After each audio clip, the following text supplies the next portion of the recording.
ओम शांति। किसी ने खूब कहा है, सदा ही उड़ते रहिए। अगर उड़ नहीं पाते हैं तो दौड़ने का प्रयास कीजिए। अगर दौड़ नहीं पाते हैं, ये असंभव लगता है, तो चलते रहिए। अगर मान लीजिए चलना भी आपके लिए मुश्किल हो रहा है या दूभर हो रहा है, तो रेंगते रहिए।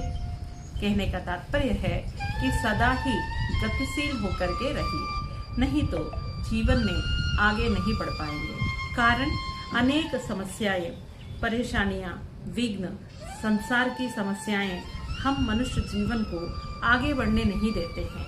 लेकिन अगर हम कभी कहाँ कभी किसको बहाने के रूप में लेते चलेंगे तो जीवन में हम आगे नहीं बढ़ पाएंगे।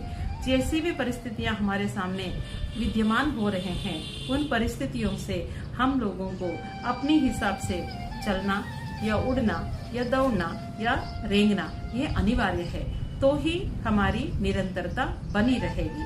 अगर इन चीजों से हमने अपने आप को पीछे धकेल दिया तो निश्चित तरीके से हम जिंदा रहने के बावजूद भी एक जिंदा लाश के रूप में ही माना जाएगा, जाना जाएगा।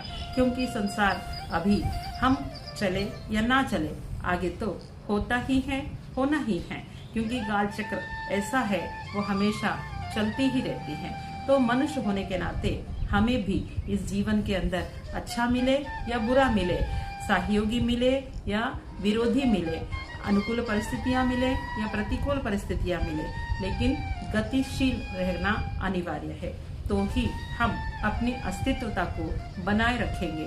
क्योंकि वर्तमान समय में ना जाने कैसी कैसी चीजें हमें देखना पड़ रहा है, सुनना पड़ रहा है। ऐसे समय पर अगर हमने धैर्य को अपनाया नहीं है, अगर डिप्रेशन को या दूसरी चीजों को आने देते हैं, तो हमारा जीना इस धरती पे दूभर हो जाएगा।